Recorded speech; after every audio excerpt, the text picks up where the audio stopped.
इसे देखने के बाद कुछ याद करने की ज़रूरत नहीं, उनको सिर्फ अनुभव करने की ज़रूरत है।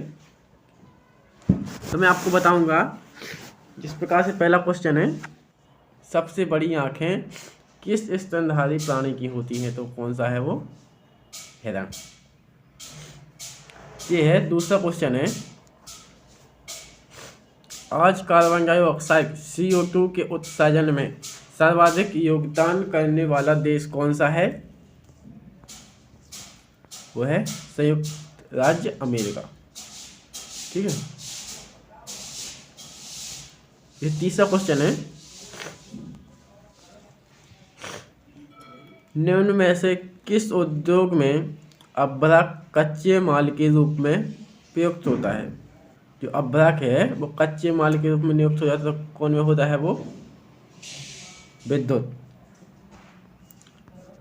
उद्योग में है जो अभ्रक कच्चे माल के रूप में भी प्रयुक्त होता है। नेक्स्ट क्वेश्चन है, विद्युत प्रेस का आविष्कार किया था? विद्युत प्रेस का आविष्कार किसने किया था? विद्युत प्रेस का आविष्कार किसने किया था? वो है हेनरी सीले ने। नेक्स्ट क्वेश्चन, प्रेशर कुकर में खाना जल्दी पक जाता है क्यों पक जाता है? प्रेशर कुकर के अंदर दाब अधिक होता है। क्या होता है? प्रेशर कुकर के अंदर दाब अधिक होता है, इसलिए वो पक जाता है।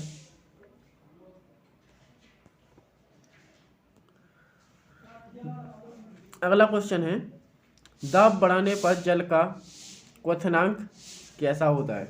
यानी क्या होता है दाब बढ़ाने पर जल के क्वथनांक में? तो क्या होता है? बढ़ जाता है, यानी वो बढ़ जाएगा। ठीक है। अगला क्वेश्चन है, प्रतिक्रिया के बराबर व विपरीत दिशा में एक प्रक्रिया होती है, यह न्यूटन का कौन सा नियम है? तो ये न्यूटन का तीसरा नियम है, लास्ट वाला।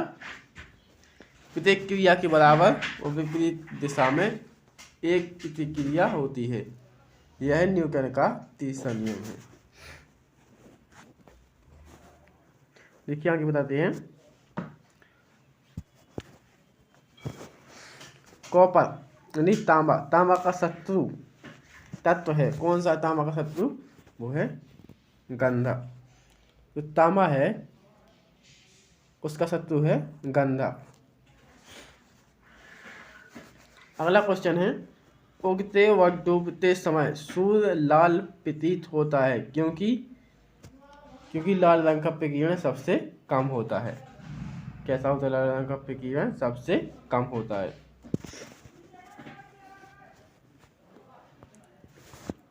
अगला क्वेश्चन देखिए, रेडियो एक्टिवता की खोज किसने की थी? और रेडियो एक्टिवता की खोज किसने की थी? वो है हेनरी बैक्यूरेल ने। हेनरी बैक्यूरेल ने की थी क्या की? रेडियो एक्टिवता की खोज।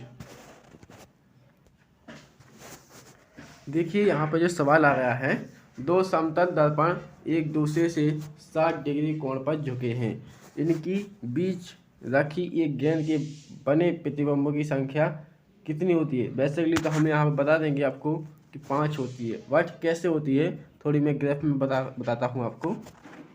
जो अपना कोण है यानी थीटा है वो कितने डिग्री का है? 60 डिग्री का है। 60 डिग्री का है तो यहाँ पर फार्मूला होता है प्रतिबिंबों की संख्या बराबर। तो प्रतिबिंबों की संख्या बराबर क्या होगा? शॉर्ट में लिख दिया तो पीछे प्रतिबिंब हो जाएगा। तो यहाँ पर कर देंगे 360 बटे थीटा। तो थीटा का मान क्या है? यहाँ पर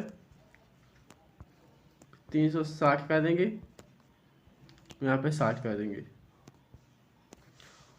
और यहाँ पर लास्ट में -6 भी कहते हैं। तो इससे इसका क्या होगा? 6 से भाग देंगे, तो यहाँ पर 6 बार चलेगा।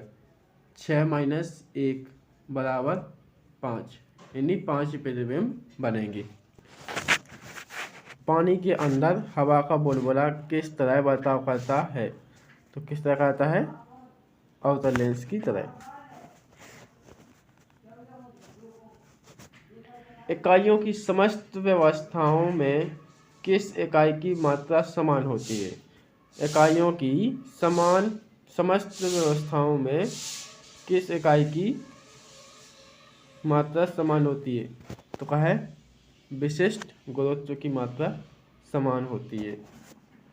यदि कोई मनुष्य समतल दर्पण की ओर 4 मीटर प्रति सेकंड की गति से आ रहा हो तो दर्पण में मनुष्य का प्रतिबिंब किस चाल से आता हुआ प्रतीत होगा?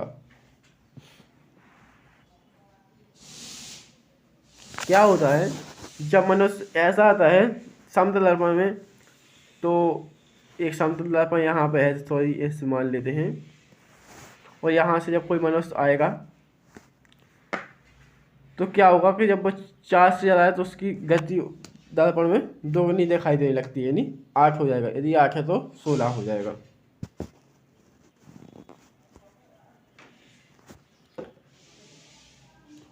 कारों, ट्रकों और बसों में ड्राइवर की सीटों के बगल में कौन सा दर्पण लगा होता है? तो कौन सा लगा होता है? उत्तल दर्पण लगा होता है इसमें। ऐसे तत्व जिनमें धातु और अधातु दोनों गुण पाए जाते हैं वे कहलाती हैं उपधातु। उपधातु होती हैं, एक धातु होती है, अधातु होती है, उपधातु होती है। तो यहाँ पे उपधातु शब्द आया है। वनस्पति विज्ञान के जनक कौन है? वनस्पति विज्ञान है जो, उसके जनक कौन है? थियोफ्रैक्टस इसके जनक हैं। अगला क्वेश्चन है, निम्न में से किसमें ध्वनि की चाल सबसे अधिक? यदि ध्वनि की चाल सबसे अधिक किसमें होती है? वो है इस्पात में, सबसे अधिक होती है इस्पात में।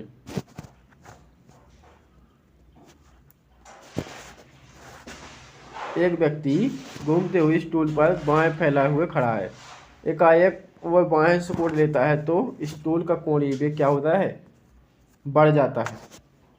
अगला क्वेश्चन है, चंद्रमा पर एक बम विस्फोट होता है, यानी चंद्रमा पर एक बम विस्फोट कर दें तो इसकी आवाज़ पृथ्वी पर नहीं सुनाई देगी।